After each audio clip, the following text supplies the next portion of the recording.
kita akan yel-yel pagi-pagi hari ini biar semangat terlebih dahulu gitu ya. Sebelum kita mendengarkan firman Tuhan. Ya. Sudah dibuka semuanya?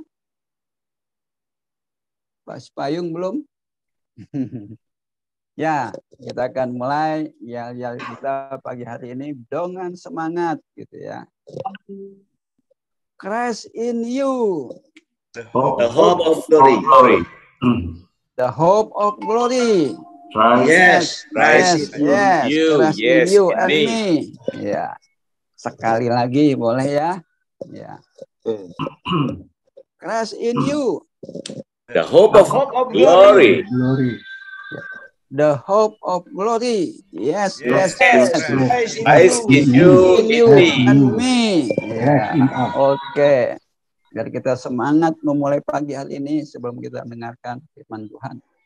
Baik, waktunya saya serahkan kepada Pastor Joe Munadi untuk menyampaikan firman Tuhan, menjadi garam dan terang, biar menjadi berkat bagi kita semua.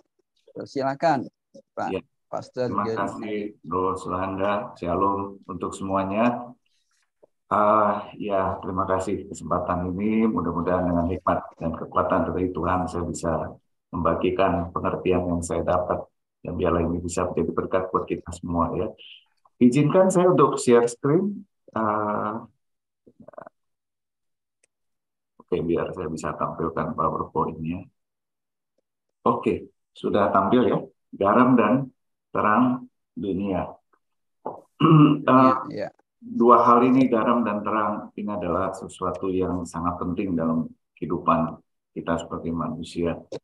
Nggak bisa dibayangkan kalau nggak ada garam di dunia ini, nggak ada terang di dalam terang matahari secara khususnya ya dalam kehidupan kita. Saya kira kehidupan manusia itu akan terhenti. Ya. Kita akan coba bahas di mana sih firman-nya ya. Oke, di Matius 5, 13-16 kita akan bacakan, kamu adalah garam dunia, jika garam itu menjadi tawar, dengan apakah ia diasinkan? Tidak ada lagi gunanya selain dibuang dan diinjak orang. Kamu adalah terang dunia, kota yang terletak di atas gunung, tidak mungkin tersembunyi. Lagi pula orang tidak menyalakan pelita, lalu meletakkannya di bawah gantang, melainkan di atas kaki dia, sehingga menerangi semua orang di dalam rumah itu.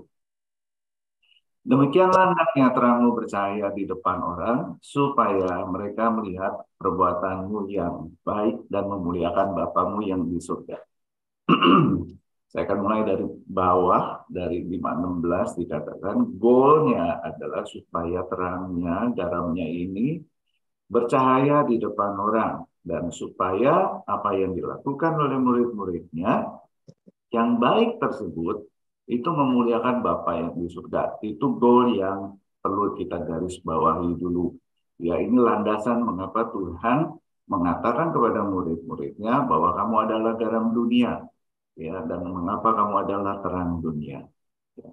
Saya akan masuk dalam satu kata yang mengatakan mengapa garam. Mengapa murid-murid Kristus dikatakan oleh Tuhan sebagai garam, kenapa nggak emas, kenapa nggak permata yang lebih berharga lah kalau saya boleh katakan ya. Dan saya coba selidiki ini dan saya mendapatkan beberapa hal. Di zaman dahulu garam itu digunakan untuk mengawetkan makanan. Dulu belum ada yang namanya kulkas ya, saudara terkasih. Ya, belum ada cara-cara lain untuk mengawetkan makanan, apakah dengan vacuum dan sebagainya. Jadi makanan yang dihasilkan sekiranya di musim panas itu bisa diawetkan untuk nanti pada saat musim dingin, di mana musim dingin tumbuh-tumbuhan tidak bisa bertumbuh, binatang-binatang juga mungkin tidak bisa berkembang biak, ya kan? Jadi perlu ada makanan yang cukup. Ya, ingat 7 tahun kelimpahan, 7 tahun kekeringan. Ya, saya mengingat firman yang mengatakan seperti demikian. Jadi garam itu penting ya untuk mengawetkan makanan, untuk kelangsungan hidup orang di zaman dahulu itu. Lalu kedua, garam itu apa? Garam itu untuk penyedap makanan. Ada orang mengatakan begini, senikmat-nikmatnya makanan itu kalau tidak ada garamnya, yang menyebabkan makanan itu hambar, jadi kurang nikmat. Ya. Yang ketiga, ternyata kekurangan garam itu dapat sebabkan sakit kepala atau kelemahan otot. Ini secara medis, ya, garam dengan sodiumnya, ya. Nah, kemudian sodium pada garam itu ternyata membuat jantung kita terus berdetak, membuat saraf manusia itu bisa saling mengirim sinyal, dan sel manusia itu bisa memberi makan diri mereka sendiri. Jadi betapa pentingnya garam itu di dalam kesehatan kita, dalam tubuh kita sebagai manusia, ya. Dan yang terakhir mengenai nilainya, karena pada zaman dulu garam itu sulit didapatkan. Pada zaman Romawi, 1 ons garam itu dibarter dengan 1 ons emas. Wow, luar biasa harganya. Karena dulu garam itu dipakai sebagai alat politik penguasa-penguasa, di mana itu dimonopoli, dikuasai oleh mereka, dan mereka yang menetapkan berapa harga jualnya. Ya, dan ini pula yang menyebabkan terjadinya revolusi demi revolusi karena hal seperti ini. Ya, jadi mengapa garam? Saya melihat Tuhan menyampaikan menggunakan kata-kata garam ini karena banyak sekali hal-hal yang memberkati kita sebagai manusia, kelangsungan kehidupan kita yang baik. Itu didapat di dalam garam pada zaman dulu secara khususnya. Jadi ini simbol yang Tuhan gunakan kepada murid-muridnya. Ya, kemudian di firman tadi dikatakan, kamu adalah garam dunia. Jika garam itu menjadi tawar, dengan apakah ia diasinkan? Ini suatu perkataan yang saya kira perlu kita selidiki, karena sesungguhnya garam itu adalah unsur kimia NaCl atau sodium chloride atau natrium klorida, yang mana memang cirinya, karakteristiknya adalah asin. Lalu bagaimana garam itu bisa menjadi tawar? Nah, ada beberapa hal yang bisa menyebabkan garam itu kehilangan rasa asinnya. Yang pertama, akibat dipanaskan atau dibakar dalam suhu tinggi. Dia akan berubah, dia akan mengkristal, bahkan menjadi karbon. Asinnya akan hilang. Karakteristiknya akan hilang. Unsurnya akan hilang. Ya. Nah, ini membicarakan tentang orang-orang yang telah menerima pengajaran Kristus, berbalik dari jalannya Tuhan. Ya, berubah karakteristiknya, asinnya hilang. Yang kedua adalah akibat impurities, ketidakmurnian. Seperti contohnya, kalau 1 sendok garam dicampur dengan 1000 liter air, diaduk sedemikian rupa, larut menjadi satu kesatuan, pasti asinnya sudah tidak terasa lagi. Dan itu juga menyebabkan garam itu kehilangan daripada asinnya. Ya, artinya apa? Di dalam kerohanian kita katakan, firman Tuhan mengatakan begini, kalau seseorang duduk sama pencemooh, dia akan menjadi pencemooh. Ya, jadi ketidakmurnian itu bisa menyebabkan seseorang berbalik dari jalannya Tuhan. Yang tiga, tidak bisa dikembalikan keasinannya, sekali lagi kehilangan kemurniannya tersebut. Jadi sekali kehilangan keasinannya, ya kan, itu tidak bisa dikembalikan lagi kata Tuhan. Makanya tadi Tuhan kan, kalau udah nggak asin lagi, mau diapakan, mau gimana diasinkannya kembali, ya kan? Saya teringat waktu dulu pertama kali bertobat, saya banyak membaca buku-buku seorang hamba Tuhan dari Amerika Serikat. Kesaksiannya luar biasa di buku itu, pengajarannya memberkati. Saat dia diundang oleh sebuah gereja datang untuk untuk ibadah, kami buru-buru datang karena acaranya jam 6 malam, sampai di sana sudah penuh semua kursi di gereja tersebut. Karena kemurahan panitia, kami diizinkan untuk duduk di bawah podium, ya, di lantai, hanya untuk mendengarkan khotbah dari hamba Tuhan tersebut.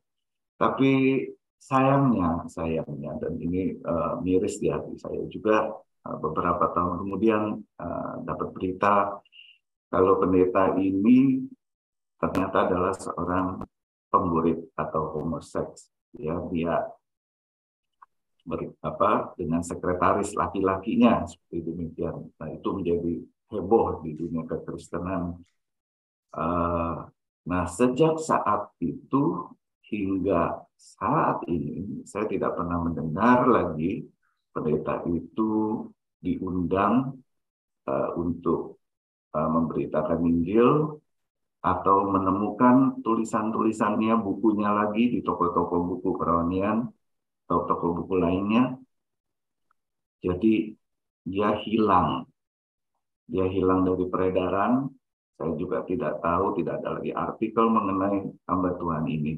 Dan ini yang saya ingat pada saya membaca firman ini. Jadi asinnya itu kata Tuhan, bagaimana mengembalikannya lagi. Tuhan saya percaya mengampuni, tapi manusia belum tentu bisa demikian. Ya masyarakat ya belum tentu bisa demikian. Sekali kejadian seperti ini, sulit untuk kembali lagi. Bahkan sepertinya tidak mungkin kembali lagi. Oke. Ya, yang kedua tentu tadi kita sudah bicara tentang garam, kita coba membahas tentang terang dunia. Apa sih itu terang dunia? Coba kita cari di Alkitab. Di dalam Mazmur dikatakan, firman-Mu itu pelita bagi kakiku dan terang bagi jalanku. Ya, firman itu adalah yang menerangi kehidupan kita. Firman itu adalah Tuhan Yesus sendiri. Jadi perlunya Tuhan Yesus ada di dalam kehidupan kita dan kita ada di dalam Dia. Supaya terang itu ada di dalam kehidupan kita dan juga memancar keluar daripada diri kita. Nah, di firman tadi di Matius 15 juga dikatakan bahwa terang itu tidak untuk disembunyikan. Ya, Tuhan mengajarkan murid-muridnya kebenaran firman. Tuhan memberikan karunia kepada murid-muridnya. Itu bukan hanya untuk dirinya sendiri atau diri mereka sendiri, tetapi juga untuk dibagikan pada sekelilingnya, ya, kepada apa yang menjadi kerinduan Tuhan. Nah, kerinduan Tuhan dalam firman itu dikatakan secara khusus itu menerangi rumah. Saya bertanya kenapa nggak kota, kenapa nggak bangsa, ya kan? Kenapa nggak yang lainnya? Kenapa secara spesifik adalah rumah? Saya teringat akan mujizat pertama yang Tuhan Yesus lakukan, yaitu pada pernikahan di Kana. Saat Yesus diminta oleh Bunda Maria untuk melakukan atau untuk menyelamatkan, untuk melakukan mujizat untuk menyelamatkan keluarga tersebut, Tuhan mengatakan ini belum waktunya. Tapi dia tetap melakukan. Maksudnya Tuhan belum waktunya adalah untuk dia dipermuliakan. Memang betul.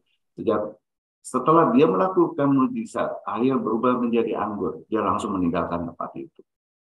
Yang dipermuliakan siapa? Yang dipermuliakan adalah keluarga dan pasangan pengantin tersebut. Orang-orang mengatakan, wah, biasanya pesta perkawinan itu anggur yang baik dulu yang keluar, yang kurang baik belakangan. Tapi kamu, ya, kata orang hadirin yang di sana, para undangan itu mengatakan, makin lama ini makin bagus anggurnya. Ya, ini Tuhan melakukan ini untuk mencegah jangan sampai keluarga yang melakukan pernikahan itu, pasangan yang melakukan pernikahan itu mendapatkan aib bahkan di hari pernikahannya. Perjalanan pernikahan yang kayak apa nantinya di kemudian hari kalau pada saat pernikahan aja sudah terjadi hal yang tidak baik seperti demikian. Ya, ini menggambarkan betapa pentingnya keluarga itu. Karena itu di dalam firman ini juga Tuhan mengatakan buat setiap daripada kita harus menjadi terang di dalam rumah kita, dalam keluarga kita, di dalam anak-anak kita. Nah, ini adalah pesan yang Tuhan ajarkan kepada kita melalui Matius 15 ini. Dan tentu di akhirnya semua itu tadi kita katakan goalnya adalah kita melihat bahwa adalah supaya orang melihat kebaikan yang memancar dari diri kita, bukan dengan kekuatan kita, tapi semata-mata karena roh yang ada di dalam kita. Supaya namanya itu dipermuliakan. Apapun yang kita perbuat, jangan menggunakan nama kita, jangan menggunakan kitab kita, tapi gunakanlah kitab yang Tuhan tulis. Lakukanlah apa yang menjadi amanah dan kehendak Dia. Makanya saya percaya saat namanya dipermuliakan, kita pun akan mendapatkan damai, sukacita, dan sejahtera di dalam Kristus Yesus, Tuhan dan Juru Selamat kita. ini adalah pengertian yang saya tangkap mengenai firman Tuhan ini. Tentu saya percaya Bapak Ibu, saudara-saudara sekalian pasti mengalami apa yang namanya garam dan terang dunia ini dalam kehidupan. Kalaupun boleh saya menjadi orang percaya, itu karena garam dan terang dunia oleh orang-orang lain, hamba-hamba Tuhan yang memberitakan Injil kepada saya, sehingga boleh akhirnya saya menjadi orang percaya, orang yang diberikan kasih karunia oleh Tuhan Yesus. Dan saya juga percaya ke depan masih banyak lagi pekerjaan-pekerjaan yang menjadi kehendak Tuhan yang tadi dikatakan di Matius 15. Kita harus pergi, jangan supaya terang kita ini tersembunyi, tapi terang itu yang Tuhan berikan kepada kita. Itu harus terus memancar, ya, sehingga kebaikan itu akan mempermuliakan nama Dia. Saya ingat mengenai terang. Terang itu menerangi. Terang itu sebelum bisa menerangi, dia harus menjadi terang dulu. Ya, demikian juga dengan garam. Ya kan? Sebelum dia bisa mengasinkan, dia harus asin dulu. Ini sangat penting. Ini dua hal yang mengatakan kepada saya tidak pernah boleh berhenti untuk terus belajar di bawah kaki Tuhan. Karena kalau berhenti terangnya itu, bagaimana saya bisa menerangi? Karena kalau tidak ada asinnya itu, bagaimana saya bisa mengasini? Ya, karena dua hal itulah yang membuat saya keep going. Setiap kali ada bacaan-bacaan yang baik tentang pembahasan firman Tuhan, saya berlangganan dengan ya hampir setiap minggu saya dikirimin makalah-makalah dari akademis, ya, teologi akademis. Dalam bahasa Inggris dikirimin, ya kan.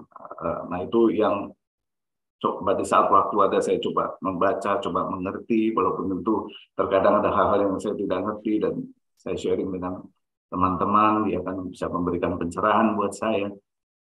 Tapi itulah kerinduan yang selalu ada dalam diri saya untuk seperti yang firman Tuhan katakan, kita harus terus menjadi garam dan menjadi terang dunia. Nah, saya akan masuk dalam kesaksian. Urutan dan prioritas dalam melayani, sehingga terang dan garam dunia itu bisa memancar dari diri kita kepada orang-orang sekeliling kita. Di manakah tepatnya? Yang pertama adalah diri sendiri. Seperti tadi saya katakan, saya harus membangun di dalam atau membangun di atas bukit karangnya Tuhan, bukan membangun di atas pasir. Karena itu hari demi hari terus saya harus lebih lagi banyak belajar seperti tadi saya katakan. Ya, banyak sekali mentor-mentor, banyak sekali pengajar-pengajar yang baik, banyak sekali tulisan-tulisan yang bagus-bagus yang saya kira perlu buat saya secara khususnya untuk lebih lagi menggali, lebih lagi mendalami, lebih lagi mengerti dan merenungkan itu semua.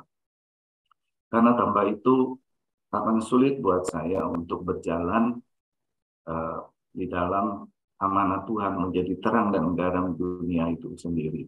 Ya, nah yang kedua prioritasnya adalah kita bicara keluarga. Sebagai seorang pria kita diajarkan bahwa kita adalah imam, kita adalah raja, kita adalah nabi. Tiga hal inilah yang saya pelajari di dalam diri saya sendiri dan coba saya implementasikan, saya praktekkan di dalam kehidupan keluarga saya karena kerinduan saya untuk keluarga saya diberkati oleh Tuhan secara khususnya. Kalau kita bicara imam, tentu di dalam saya bicara kalau sekiranya saya menegur anak saya berusaha menggunakan firman Tuhan yang mengatakan begini, bahwa firman Tuhan itu berlaku untuk dirinya dan juga untuk saya. Jadi saya tidak menegur dengan kitab saya menegur dengan Alkitab, dengan firman Tuhan, di mana kita semua harus tunduk. Supaya tidak ada perselisihan, supaya tidak ada arogansi daripada orang tua kepada anak. Ini yang saya selalu berusaha lakukan, supaya anak saya mengingat ya bahwa Tuhan ini mengajarkan kepada kita semua yang baik, yang benar, dan tidak ada yang salah di dalam pengajaran Tuhan. Yang kedua, saya selalu berusaha untuk mengatakan kepada anak saya bahwa waktu saya akan sediakan untuk mereka. Sekiranya mereka ada kendala dan masalah, ada apapun, jangan datang kepada orang lain dulu. Datang dulu kepada saya. Bicara dulu kepada saya. Sesibuk-sibuknya saya pasti akan kembali kepada mereka untuk sharing, untuk diskusi. Ya, istilahnya dua arah. Ya, dan saya harus menjadi pendengar yang baik dulu. Apa sih permasalahannya? Apa sih kendalanya? Kemudian mengingat-ingat firman Tuhan di mana yang mengajarkan kepada kita semua tentang masalah tersebut. Apa sikap yang harus kita ambil? Apa perbuatan yang harus kita kerjakan? Seperti demikian. Sehingga boleh kita sama-sama diberkati. Anak saya pun diberkati oleh firman Tuhan. Yang ketiga adalah sebagai raja, saya adalah harus sebagai pelindung. Setiap anak saya pindah sekolah, saya pastikan saya hadir. Karena saya harus melihat di mana dia tinggal, pemondokannya seperti apa, hostnya seperti apa, sekolahnya seperti apa, ya kan. Dan kalau dia punya teman-teman di sana, saya undang mereka untuk makan siang bersama atau makan malam bersama. Untuk saya pun saling bisa berkenalan dengan teman-temannya. Dan dengan teman-teman, kalau saya mengenal teman-teman, saya bisa tahu anak saya ada di dalam lingkungan yang seperti apa. Kalau sekiranya itu baik adanya, saya bersyukur, saya terima kasih sama Tuhan. Tapi kalau sekiranya ada yang saya rasa kurang baik, saya akan mengingatkan kepada anak saya. Saya ingat dulu anak wanita saya pertama kali kuliah, dia masih usianya 15,5 tahun, dia lebih cepat dari anak-anak lainnya. Saya khawatir meninggalkan anak wanita sendirian tinggal di dalam kos. Yang pertama, hari pertama, minggu pertama saya tiba di lokasi tersebut, yang saya cari adalah gereja. Dan saya berkenalan dengan gembalanya Gereja Indonesia ya. Jadi saya berkenalan dengan gembalanya, dengan pendetanya, dan saya sampaikan siapa kami dan memperkenalkan anak saya juga. Dan saya menitipkan anak saya kepada mereka supaya dibimbing ya secara rohani, supaya ada mentoring, bahkan di tempat kos kami setiap Jumat itu ada komsel ya oleh gereja tersebut. Ya teman-teman pada datang, ya kan kadang-kadang pendetanya pun datang, gembalanya pun datang. Ya puji Tuhan sampai sekarang kita tetap bersahabat. Kalau saya ke kota tersebut, ya saya usahakan saya mampir beribadah tempat gerejanya. Ya kan itu menjadi keluarga rohani kami seperti demikian. Jadi itulah yang saya lakukan untuk keluarga saya secara khususnya untuk anak-anak saya untuk memastikan bahwa imam, raja dan nabi itu selalu bisa saya lakukan di dalam keluarga saya. Nabi bicara Nabi, saya mengingatkan kepada anak-anak saya. Suatu saat Anda akan menjadi dewasa, suatu saat Anda akan masuk sekuler, ya kan. Persiapannya seperti apa, gambarannya seperti apa yang kamu lihat, ya.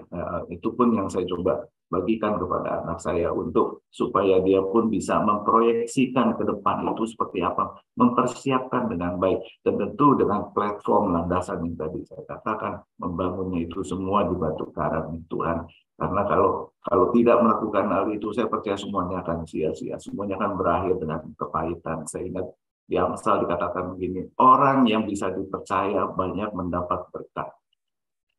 Ini adalah khotbah yang dibawakan oleh seorang hamba Tuhan yang kami undang di dalam persekutuan kami. Cuma pakai satu ayat ini doang. Ya, saat itu luar biasa, kesaksiannya luar biasa bagaimana dia menceritakan dulu dia melayani, tidak punya kendaraan, pinjam mobil, dikasih mobil oleh pemilik supermarket itu, dikasih mobil pick up yang sederhana. Ya kan, nah dia katakan selesai pinjam itu yang dia lakukan pertama, dia cuci bersih sekali mobil itu, ya sebagai ungkapan terima kasih. Nah jadi pemiliknya waktu melihat loh, waktu pergi mobil ini kotor, waktu dipinjam kotor, kok kembali kok bisa kinclong gitu ya, bisa bersih, tidak pernah sebersih ini sebelumnya, ya. Jadi sejak saat itu dia katakan kalau saya ada keperluan untuk pelayanan, tidak ada kendaraan, saya mau pinjam mobil sama bapak itu, ya kan pasti akan diberikan. Dan selalu saya akan cuci bersih kembali setelah itu. Ya itu sangat simpel sekali satu kesaksian, dan ayatnya hanya satu, orang yang bisa dipercaya mendapat berkat, dan itu pun saya bagikan kepada anak saya. Ya, saya ingatkan waktu ke waktu, lihat ingat firman ini loh ya. Ya, kalau kamu bisa dipercaya, percayalah. Ya, firman Tuhan itu tidak pernah salah. Firman Tuhan itu ya dan amin. pasti kamu akan diberkati. Ya. Nah, yang ketiga adalah di tempat yang mana kalau kita masih bekerja, berusaha sebagai profesi, itu satu hari kita ada 8 jam di sana, yaitu di kantor kita. Saya ingat, izinkan saya minum sebentar, mulutnya agak kering.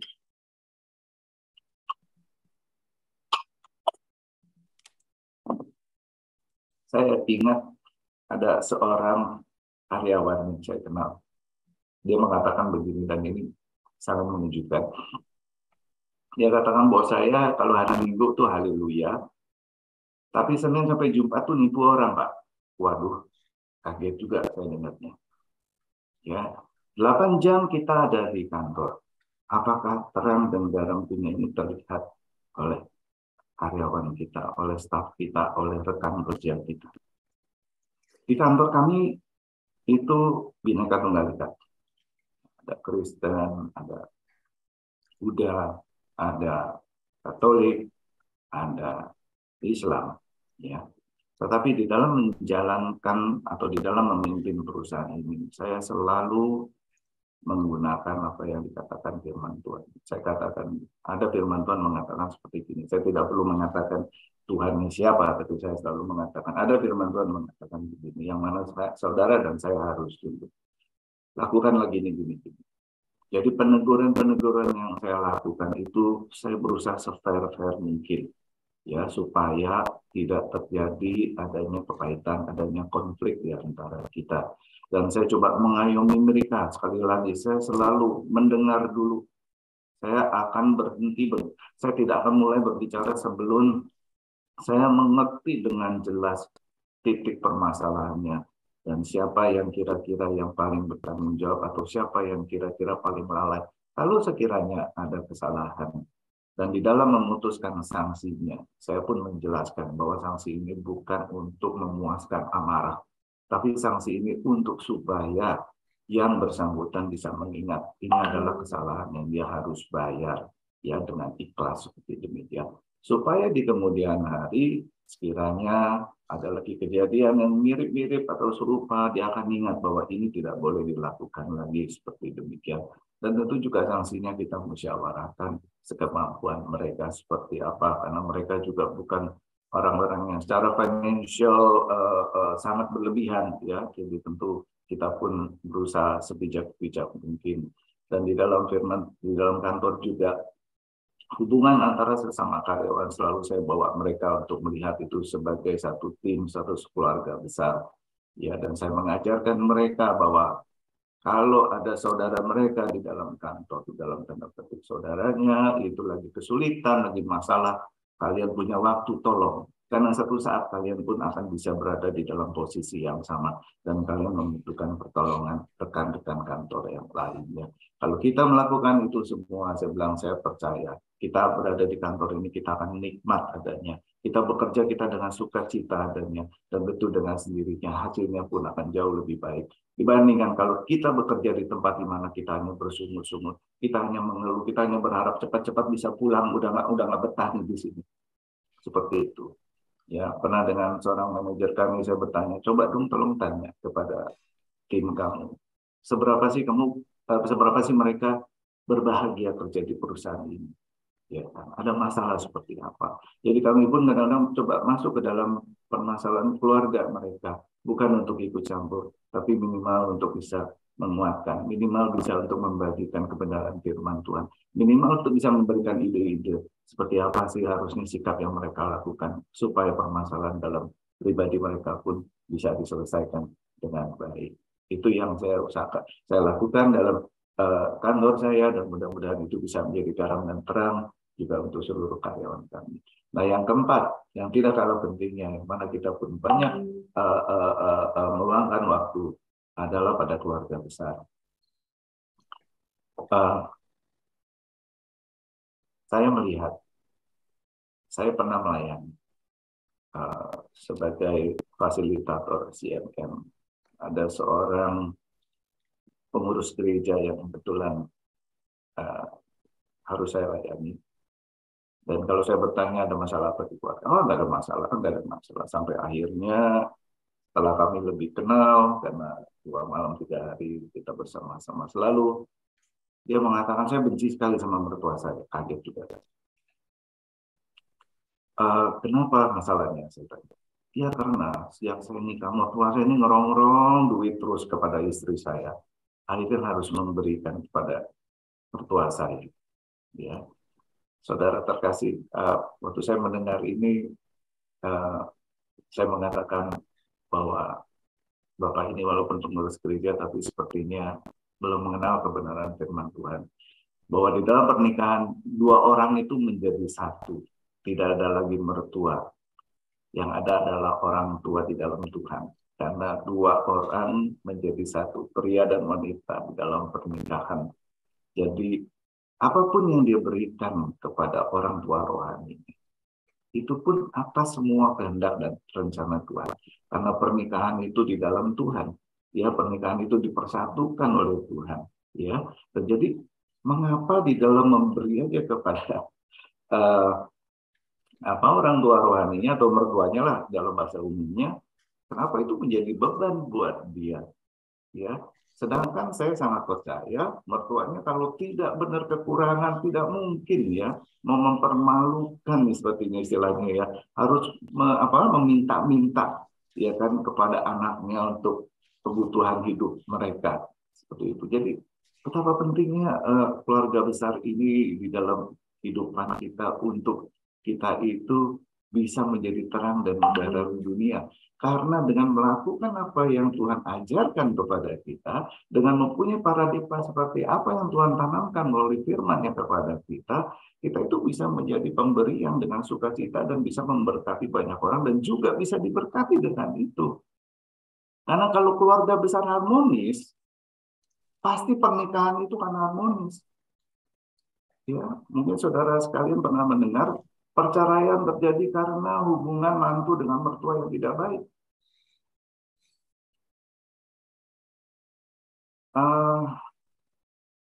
Kita pernah dengar seorang politikus hebat, ya, di mana bercerai akhirnya menikah dengan ajudannya. Dan yang saya baca, ibunya merestui hal tersebut.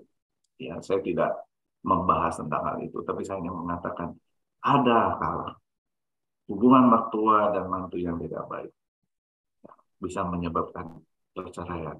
Karena itu begitu pentingnya sikap seorang yang telah menikah di dalam keluarga besarnya. Ya, harus mengingat-ingat akan firman Tuhan. Dua sudah menjadi satu, itu adalah keluargamu sendiri, keluarga besarmu sendiri, bukan keluarga orang lain. Kalaupun memberi, itu adalah memberi untuk keluargamu sendiri, bukan untuk keluarga orang lain.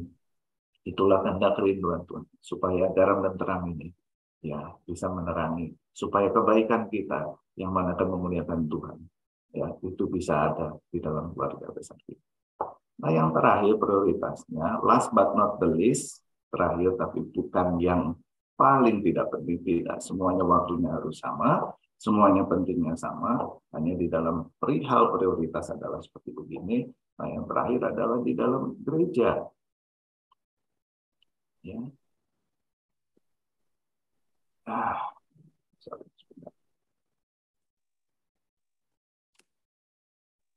Oke.